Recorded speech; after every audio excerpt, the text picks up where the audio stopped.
today's theme is how to rebrand your life. Many of you may have this in mind, or like a career change, but you're scared because you're comfortable where you are. Your life is very stable. What I really like to do is have a running list on my notes with all of the things that I want to improve upon. You will realize how amazing your life can look if you actually do make that change.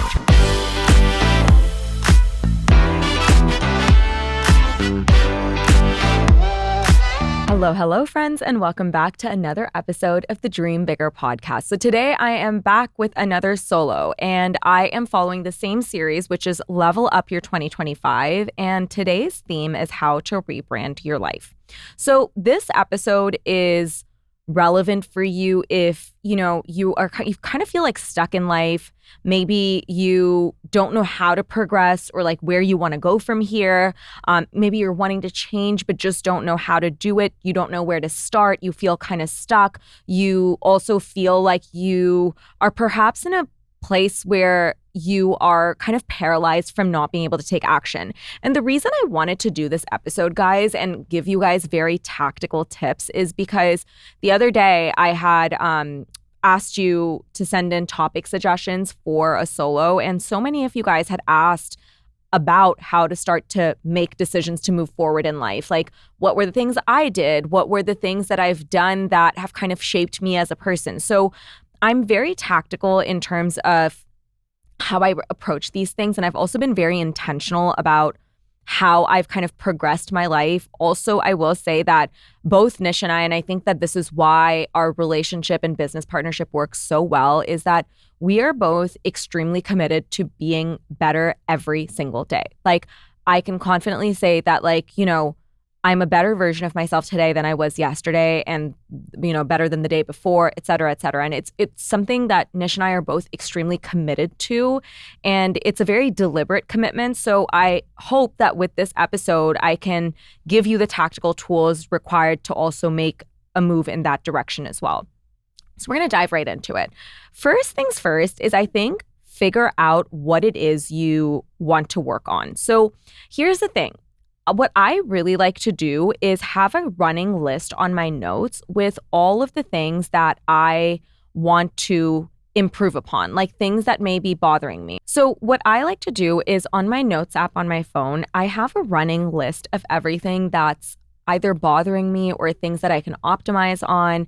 And then I basically like to focus on one thing at a time, right? So I think what this list helps you do is it helps you brain dump all of the things that may be bothering you about your life, okay? And you can always take a look at this list and say, like, you fixed one thing, then you move on to the next. So I'll give you guys very tangible examples. Like, at one point, my HRV levels were really bothering me. And I've talked about this on the podcast. I have low HRV levels because I have thalassemia, and I really wanted to work on that. And so because I had that in the running list, along with other things, it can be everything. It can be anything. It can be something as small as, not walking enough, or not calling parents enough, or, you name it. Or it can be something bigger, like you're not happy with where you are when it comes to your career or your fitness. Point is, have a running list, because then you kind of like check things off like one by one, right? And like each little thing that you're working on is kind of like a temporary project.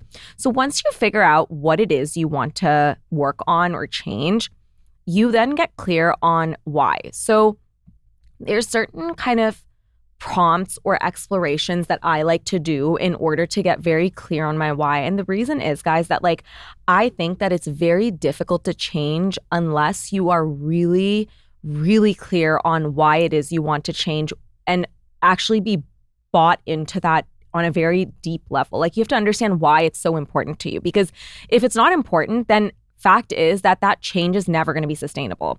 So what I like to do is kind of explore the following questions. So the first one is, what are the downsides to staying the same? So essentially, you're going to write down, okay, I want to give a very tangible example. Let's do fitness, okay? So say one of the things that you want to work on is becoming fitter or healthier, okay? And so when you explore this question, you are going to write down the downsides of doing absolutely nothing to move towards that goal. So then you're going to write down things like, I will not be able to move as like well as I want to. I may have knee issues, or I won't be able to like whatever, like feel really good in my body, whatever it is, like really write down that list. And then what I would also do is write down what happens 5 years from now if you change nothing, right? So that could be that like, oh, I have, I'm like, I struggle with like health issues or whatever it is. Like get really clear on why it's such a bad idea for you to kind of continue down this path. Because I think that, when we're living our day-to-day lives, it's just like you're living in it and you don't realize that the compounding effect of doing nothing and not making the change that you need to change or that you really want to make, So you just continue to live this life and, you think like you think that it's just fine, right? But at the end of the day, when you zoom out and you look at the impact that that inaction has in a longer period of time, you realize that you could start to make that change today and your life could look so much more different.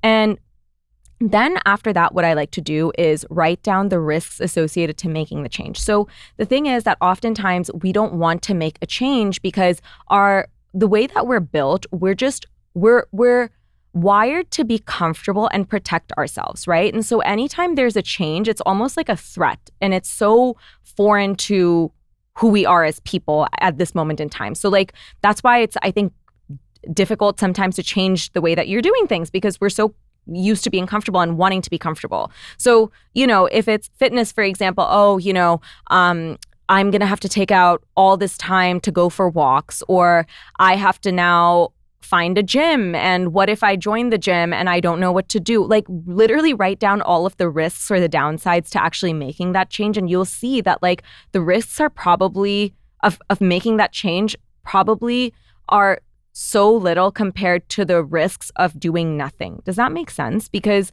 think about it, you may be progressing towards a bigger disease state versus just not being able to or not knowing what to do at the gym, So when you weigh those two things out, it makes sense. And another good example is when it comes to a business, right? So you write down all of the things that you'd be experiencing if you changed nothing and didn't start this business that you have really wanted to do your whole life, right? So it could be that like your financial position stays the same. You don't get exposure to the experiences that you may want, whatever those things are of like just staying stagnant versus the risk associated to making the change.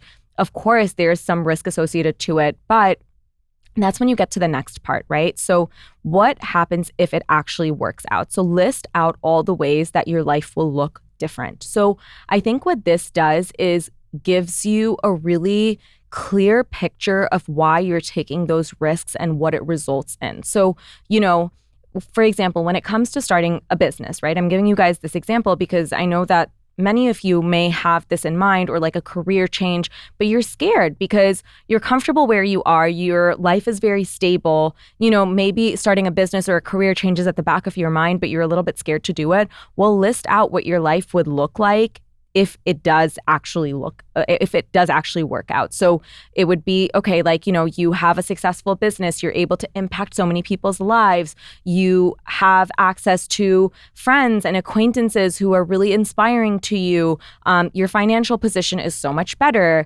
you get to wake up and do something that fulfills you every single day, So when you write down all of the upsides, you will realize how amazing your life can look if you actually do make that change.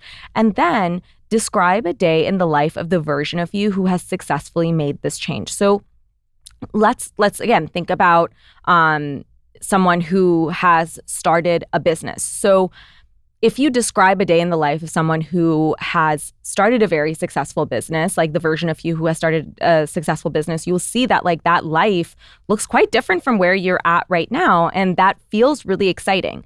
And then I think what is really interesting is you then take that into the tactical how. So we've talked about someone who's wanting to start a business. Same thing with health, right? So say, for example, right now, your health or your fitness is really bothering you. When you write down the like a day in the life of the version of yourself who has kind of like mastered health and fitness, you'll start to notice that their day looks very different. So, maybe right now you wake up and you just go directly to work and your cortisol levels are super high. When you think of the version of you who is in control of their health and wellness, maybe the day looks like I get up in the morning and I put on my workout set and I do a quick Pilates flow and then I make myself a smoothie or whatever it is, right? So paint that picture for yourself. And here's where now we go into the tactical how, right?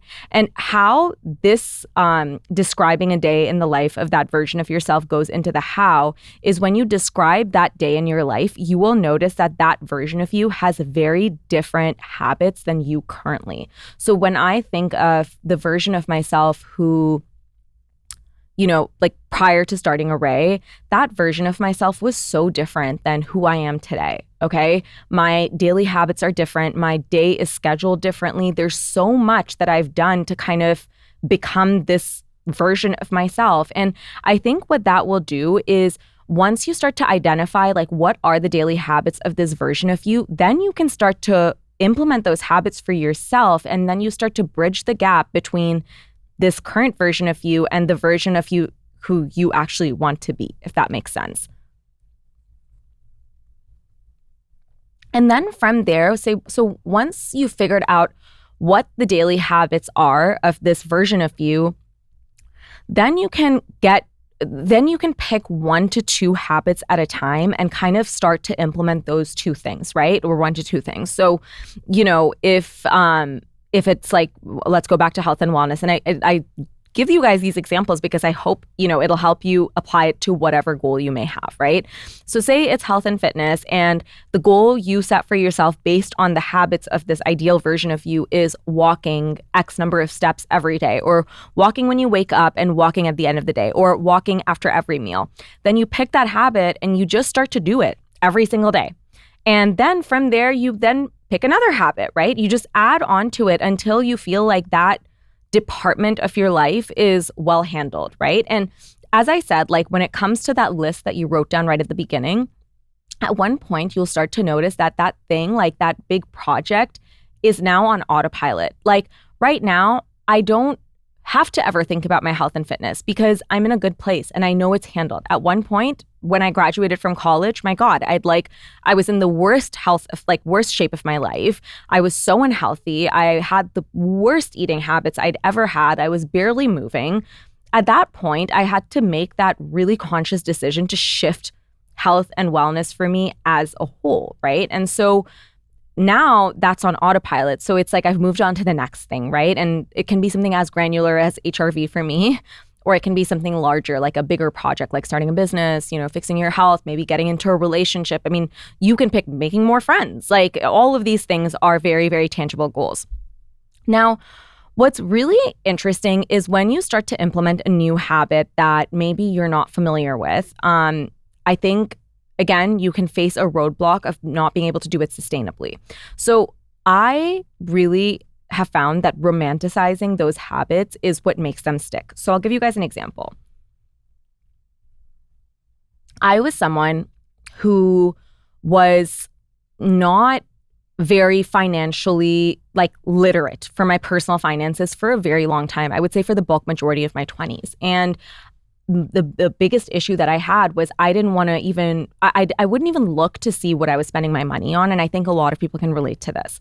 So when I decided that I was going to change this for myself, I decided to have on every Sunday like a finance date with myself. And I would either take myself to a nice coffee shop or be at home and make myself like a nice warm cup of coffee, light a candle, and just put myself in an environment where I actually looked forward to looking into my personal finances. And that's how I got really excited to do my finances every week. Now it's not every week anymore because I don't need to do that. But that's really what helped me get control of that part of my life, because up until then I was too scared, right? And same thing, I've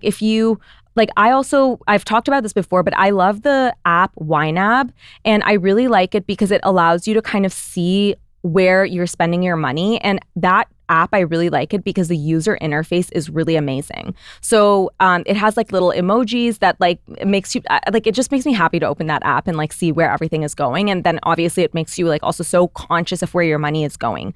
So using something that like you actually really like the user interface of and it makes you smile. Same thing, like I realized that investing was very fun for me because using like the investment app that I used was like, it felt like a game to me and I really enjoy it and like looking into all the different stocks. So anyway, the point is I started to romanticize these things and do it in a way that was enjoyable to me, which completely changed my previous view of what personal finance is and like, you know, really understanding that part of my life had to be like. It just started to become way more enjoyable. Also, before I forget, I have a code for YNAB. I believe it's Dream Bigger for 3 months free trial. And I love this app, so I highly recommend all of you guys go use it.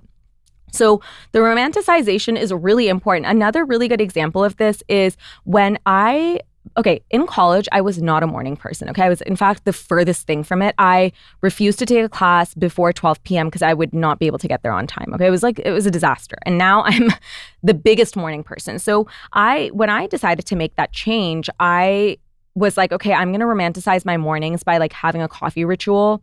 And that's what got me really excited. So I feel like find whatever that habit is that you're wanting to implement, try to romanticize it. It'll just make it stick. And then from there, get really clear about the metrics for success. So when you're at work and you set, you know, a goal for yourself, you'll notice that you have metrics for success. It's the only way that you'll know if you're getting closer to your goal or not. And so make sure you set those for yourself. That will look differently based on what goal you're setting. But, you know, there should be clear metrics, okay? If not, you don't know where you're progressing. You don't know what you're doing. If it's business, maybe it's like a month by month revenue goal or like whatever, like you can set some sort of like a tangible goal there. If it's to do with fitness, it can be like, you know, making sure you're going to the gym X number of days a week or you're, you know, walking X number of steps a day. Like pick it, or like eating at home X number of days a week versus going out. So there's like tangible things that you can have for every goal that you set for yourself. So the metrics are really important. And then the monthly check-ins are really important too. So I think a monthly check-in to go over everything that went right. Where are you in your overall metrics? Did you hit them? Did you not? Is so important because it also then allows you to iterate based on your methods and what's working and what's not working. So I mean, again, if you set yourself a goal at work, then you're probably checking in with like someone on your team to make sure that you're actually doing the thing that you're meant to do and, you know, seeing if what you've been doing has been working or not. And it's the same thing with the monthly check-ins. You're essentially checking in with yourself and getting really clear about if things are working or not. So anyway, I hope that you found this episode helpful. This framework has been incredibly helpful for me. So, you know, I hope that you guys can take this. At the end of the day, you have to be highly motivated and kind of see the benefits of change in order to do those actions. And I think that that inability to take action happens when you aren't clear about your why and you're not clear about the plan. And so I think I've given you ways to figure out what your why is and exactly how you're going to craft this plan for yourself. It's a very clear framework, and I hope you found it helpful. So with that, that's it for this week, and I will see you guys next week.